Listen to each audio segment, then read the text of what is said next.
continuidade às nossas observações sobre ética na pesquisa científica, ainda no conceito de equipolência, é importante ponderarmos que há necessidade do pesquisador se ater à seleção equivalente dos indivíduos participantes.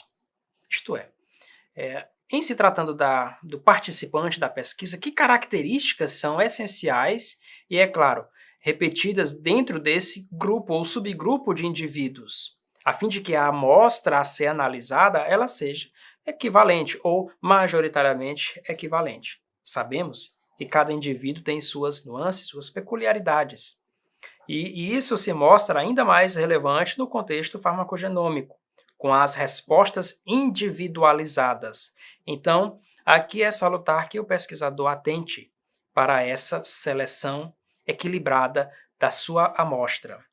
E quando se seleciona indivíduos de grupos vulneráveis, é importante tomar maior atenção ainda. Indivíduos menores de 18 anos, indivíduos ali que já têm uma idade muito avançada, em populações que têm baixo acesso à informação, populações indígenas, populações pobres, também presidiários. Então, diferentes grupos demandam um manejo, uma intervenção, uma forma, um método de pesquisa apropriado e, é claro, a atenção às características desse grupo tem que ser equivalente para fazer jus ao princípio da equipolência.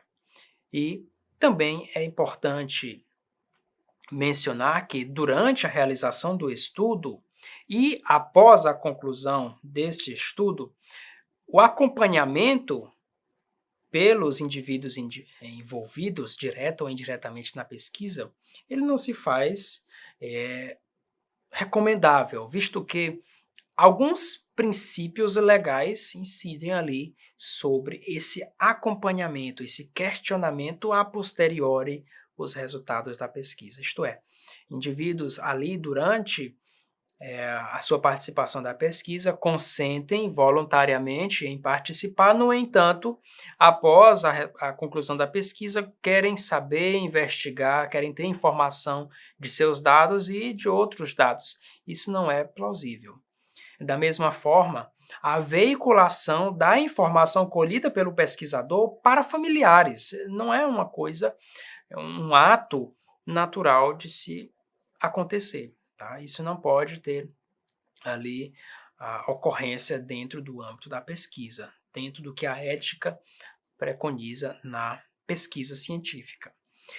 Visto que, dentre a participação e considerando a participação do indivíduo, é necessário que tudo isso seja precedido por um consentimento. O consentimento do participante para com a pesquisa. Isto é, o indivíduo, o participante, ele tem que ter a capacidade para decidir se quer ou não fazer parte, integrar aquela pesquisa, ceder seus dados ou sua amostra biológica para aquela pesquisa. E é importante que ele tenha total liberdade para participar e também para descontinuar do processo da pesquisa. Essa voluntariedade garante ao participante sua autonomia.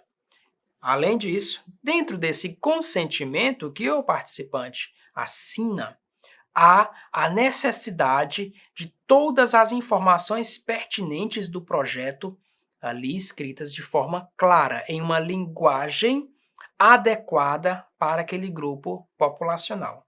Não há necessidade e também não se faz adequado uma linguagem científica abordada na sua elegância para indivíduos que têm um baixo nível de alfabetização. Que podem estes conhecer daquele termo? O que estarão assinando? Então, há necessidade de uma abordagem equilibrada para esses grupos que carecem de uma intervenção elaborada, a intervenção com o consentimento informado. E aqui não é isenção de responsabilidade e nem tampouco conhecimento de riscos. Tá? Quando o pesquisador intervém, colhe, de certa forma, uma informação de um participante, é necessário que esse participante tenha plena ciência de o que dele foi colhido e para que será usado, quais os riscos a que ele estará ali exposto e quais possíveis benefícios. Tudo isso deve ser esclarecido. Da mesma forma, os objetivos da pesquisa, quem fará a pesquisa, como que ele pode sair da pesquisa, tempo e fora de tempo, tá? E é claro, sem as contrapartidas, visto que na ciência não é legal ter estas contrapartidas do ponto de vista da legislação, isso não é aplicável. Então, é importante sempre manter uma linguagem acessível, adequada, objetiva dos procedimentos, objetivos da pesquisa, riscos, desconfortos, benefícios possíveis e, é claro, todos os direitos a que aquele participante dispõe.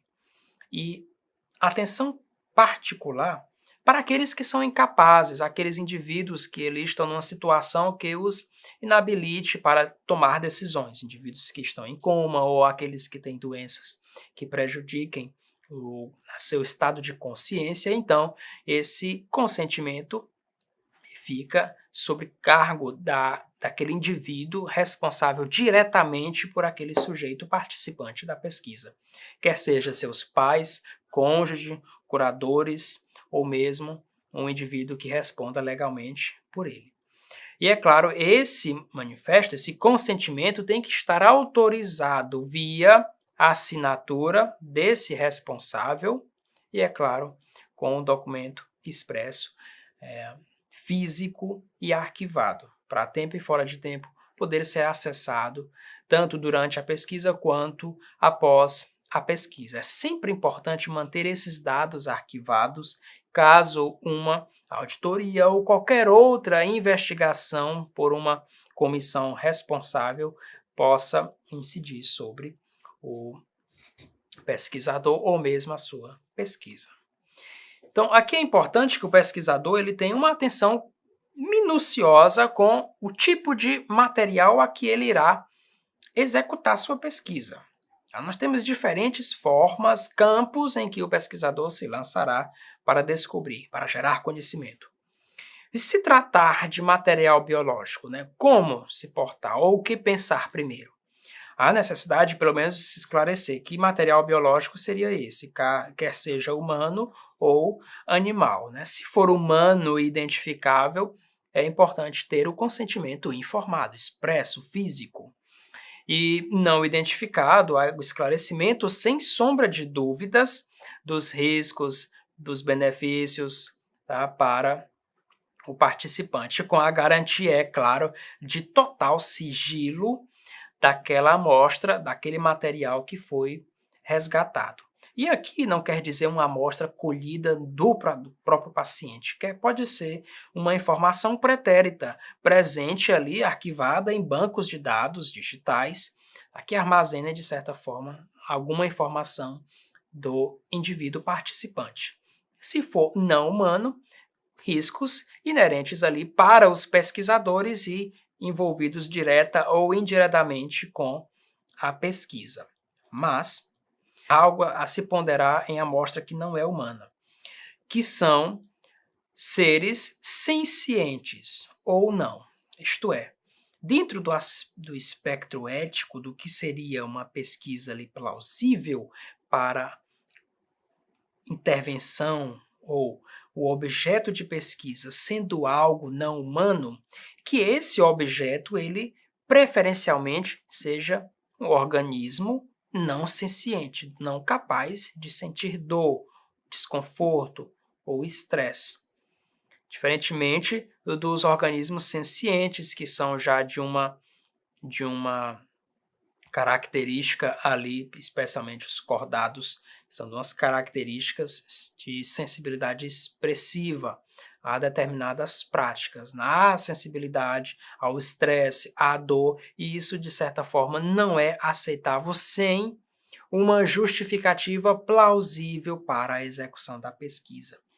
Pasmem, mas há muitas práticas que ocorrem dentro dos laboratórios que, mesmo sendo a grosso modo muito lesivas para o organismo senciente, quer seja um primata, quer seja um canídeo, quer seja um roedor, algumas práticas infligem muitas dores e estresses ao animal, que, é claro, só são permitidas dentro do comitê de ética quando a justificativa, de fato, convence a comissão da execução expressiva daquele estudo, né, da necessidade da realização daquele estudo. Também, da mesma forma, é tão importante a quantidade de organismos ali envolvidos.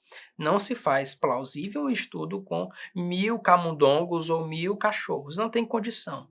Não tem respaldo nenhum e nem anterioridade capaz de justificar tamanho acesso, tamanha quantidade de animais.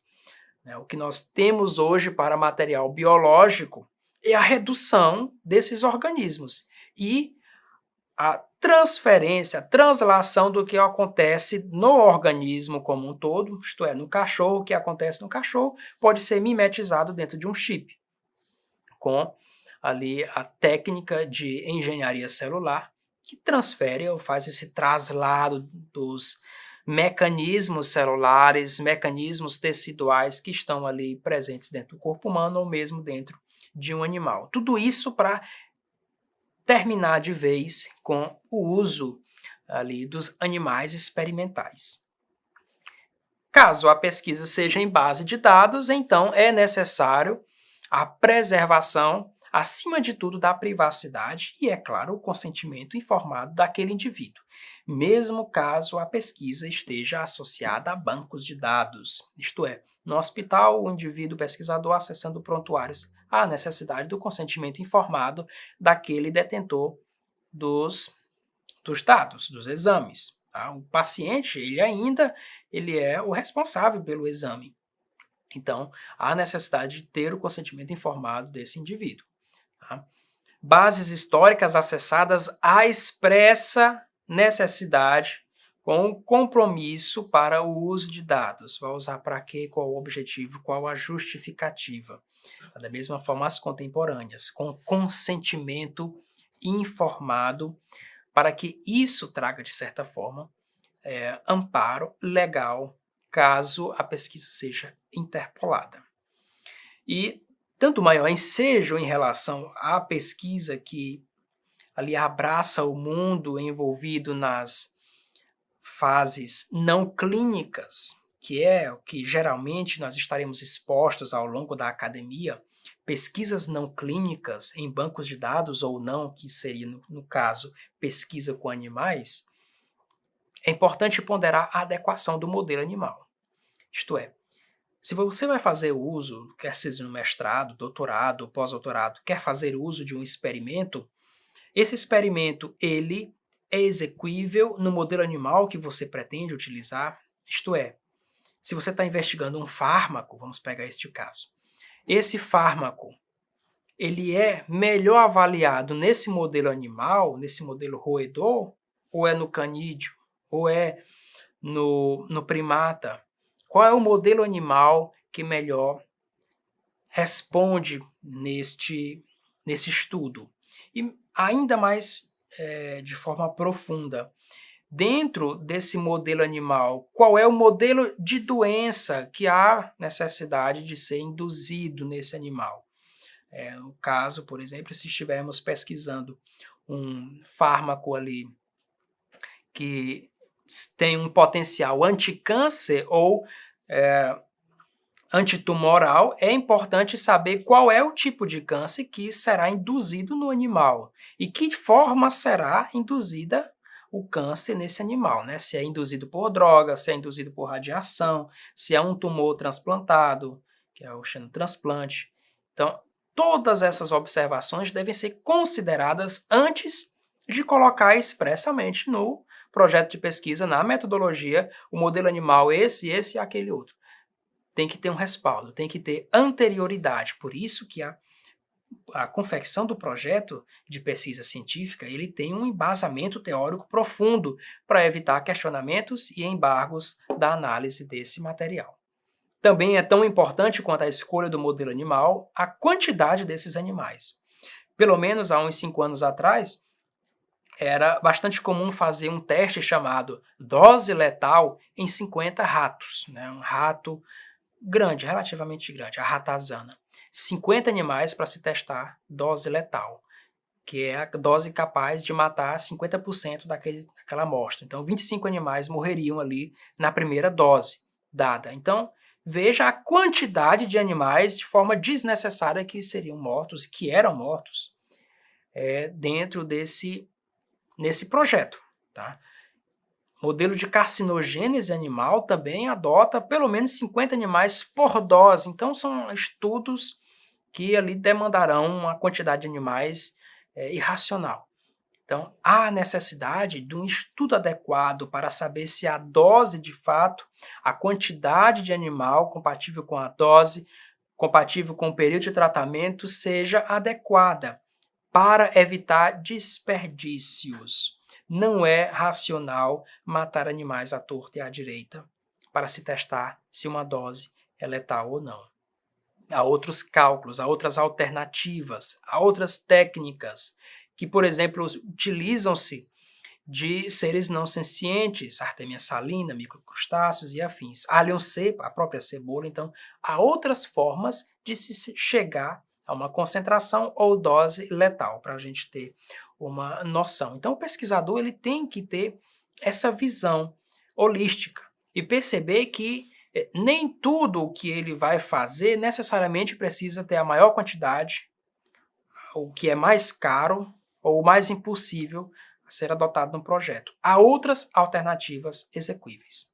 Também é importante ponderarmos a origem desses animais. De onde virão?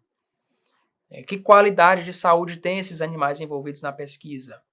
Não adianta de nada testarmos animais que já têm parasitas ou ectoparasitas, porque isso, de certa forma, interferirá com os resultados da sua pesquisa. Consequentemente, te trará um resultado errôneo, um viés enorme.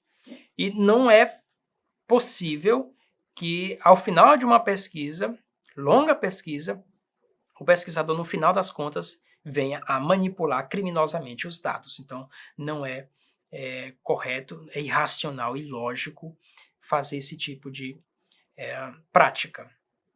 Também, dentro desse espectro de tratamento animal e atenção às qualidades em que aquele animal se encontrará no decorrer da pesquisa, é importante a manutenção destes, isto é, o período de manutenção desses animais, a aclimatação que precede a estada desse animal dentro do laboratório, né, exposto ou não ao seu produto. Tá? E essa exposição, que sofrimento e estresse será induzido e como você avaliará e controlará isto, tá? Será se esse animal vai expressar dor ao receber a intervenção ou a intervenção é capaz de produzir morte no animal? Então, há necessidade de se adequar a isso e, principalmente, de se evitar isso ao máximo possível. É claro, há situações em que é impossível você colocar dentro de uma pesquisa uma situação que não tenha nenhum tipo de estresse ao animal. A própria forma de tirar ou mesmo pegar o animal já causa estresse nele. A própria presença do humano próximo dele no ambiente, mesmo que naquela caixa que ele fica aclimatado, ele já começa a ter estresse. Então, é impossível um ambiente isento disso, isento dessas problemáticas que cercam, mas é importante estarmos atentos em medidas que possam, de certa forma, mitigar esses erros e problemas que podem se somatizar durante a execução da pesquisa. Bom, já em pesquisas de ecossistema é importante prestarmos atenção na coleta do material. E é claro, no meio em que esse material vai ser coletado, será se é um meio que de fato reflete as características originais ou ele recebeu um tratamento ou uma ação antropométrica anterior que possa, de certa forma, ter alterado as características daquele ecossistema. Também é importante verificarmos a redundância desses materiais colhidos. Tá? E, é claro, sempre se ater à intervenção, à observação dessa intervenção que o pesquisador fará dentro daquele ambiente, né? Que impactos ele deixará naquele ambiente no decorrer da pesquisa. E é claro, eu já adianto que o impacto deve ser o mínimo possível, e esse impacto, mesmo que mínimo, ainda deve ser justificado. Bom, quem rege então tudo isso, estas infinitas quantidades de regras e mais regras? Comitês de ética em pesquisa, quer sejam em ética e pesquisa aplicada aos animais, quer seja comitê de ética em pesquisa humano. Tá? O que essa comissão avalia? É importante que ela receba o projeto de pesquisa por escrito, para uma avaliação crítica de execuibilidade, de atenção às normas, à ética, à moral e ao aspecto legal. Avaliará também o processo metodológico, se é execuível, se é compatível com o que o pesquisador planeja colher. E, é claro, precisa saber os indivíduos, quem são os proponentes da pesquisa e, é claro, a população que o proponente precisa ou requer para a investigação. E este comitê, ele tem ação educativa. Ele pode dar uma devolutiva para o proponente, isto é, para você, pesquisador, do que está errado, do que precisa ser melhorado. Então, o comitê de ética em pesquisa, ele não é uma figura, uma entidade que vem para dificultar a vida do pesquisador. Ele vem para educar o pesquisador, para evitar erros, para evitar problemas. E como a agência que traz essa educação pertinente ao pesquisador, ao proponente da pesquisa, também é uma agência independente. Isto é impossível que haja ali o comprometimento de uma pesquisa porque o pesquisador tem íntimas associações com membros do comitê de ética, né, a fim de que a sua proposta possa passar e livre ali de qualquer tipo de restrição. Tá? Essas agências reguladoras, elas detêm essa independência e é importante que elas mantenham-se independentes para evitar esse tipo de problema, essa associação, esse conhecimento e, é claro, uma certa liberdade indevida a quem não pode ter liberdade, né? Há pesquisadores que não seguem à risca os aspectos éticos na pesquisa. Da mesma forma, o Comitê de Ética também acompanhará o desenrolar do projeto. E é importante que haja um relatório também das atividades que estão sendo desenvolvidas, um relatório com retorno para o Comitê de Ética em Pesquisa, para mostrar que, de fato, não é só aprovar, mas ter, de fato, um resultado, uma devolutiva do que está acontecendo, o que aconteceu em relação à pesquisa proposta. E, por fim, é importante nós comentarmos sobre os conflitos de interesse que podem haver. Lembra que eu disse que o Comitê de Ética, em tese, é para ser independente? Mas veja bem, já pensou se esse Comitê de Ética ele fosse financiado por um pesquisador? Com certeza teria conflitos de interesse da ordem econômica por parte do pesquisador ao Comitê de Ética. Então, é possível que tenhamos essas interferências indevidas e isso traz demérito para a qualidade do projeto, para a qualidade da pesquisa como um todo. Sem sombra de dúvidas, a pesquisa ela não tem essa fidelidade como esperado. Da mesma forma, é importante atentar para esses conflitos que eles devem estar expressos, explícitos dentro do projeto. Conflitos de interesse, seja de agências de fomento, que por sua vez financiaram determinada pesquisa, seja de indústrias farmacêuticas que financiam a pesquisa de um produto, que por sinal é o seu produto. Então é importante se ater a isso. Às vezes, as indústrias farmacêuticas têm um composto, um ativo, e elas vão financiar uma pesquisa que, sem sombra de dúvidas, quer esclarecer se esse ativo ele é viável. E especialmente também é viável no contexto econômico. Se ele vende ou não, se ele é eficaz e depois se ele vai vender ou não. Então há necessidade do esclarecimento desses potenciais conflitos de interesse. Da mesma forma que o pesquisador tem que declarar esses conflitos, o participante da mesma forma. Em relação ao interesse científico, versus o interesse econômico, isto é, o participante ele se coloca como participante da pesquisa, mas quer receber uma contrapartida financeira. Então é importante ter esse esclarecimento. E é claro, isso não é permissível dentro da nossa ótica ética. Amostras aleatórias ali tornam-se de conveniência, isso é perigoso. Respostas esperadas e não reais. E é claro, principalmente omissão de informações. É importante que todas as informações estejam esclarecidas ali, presentes, constantes, que possam ali serem passíveis do crivo pela comissão de investigação, comissão esta de ética na pesquisa. Por fim, eu concluo aqui esta observação sobre esses aspectos legais que regem as nossas pesquisas, e eu gostaria só de finalizar com a seguinte informação. É importante não apenas seguirmos o que está no papel, a folha, né, a lei, mas é importante a gente criar o raciocínio do porquê aquela lei aparece, se faz presente no projeto. Porque, sem sombra de dúvida, se nós temos a plena convicção de qual a necessidade expressa de seguir a norma, sem sombra de dúvidas, não teremos problemas quando os dados se mostrarem contraditórios na confecção do resultado da sua pesquisa. Muitas vezes, a sua pesquisa não vai te trazer dados conclusivos. E isto não é um motivo de preocupação para quem segue à risca os preceitos éticos dentro da pesquisa. Porque, evidentemente, por todas as informações estarem expressas, claras e evidentes, o pesquisador sabe aonde verificar os processos falhos e saberá aonde corrigir.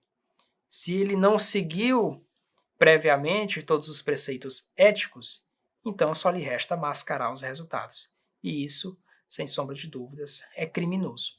Por fim, aproveite para fazer a leitura do material complementar que está disponível na plataforma e nos encontramos para mais estudos dentro da metodologia da pesquisa científica.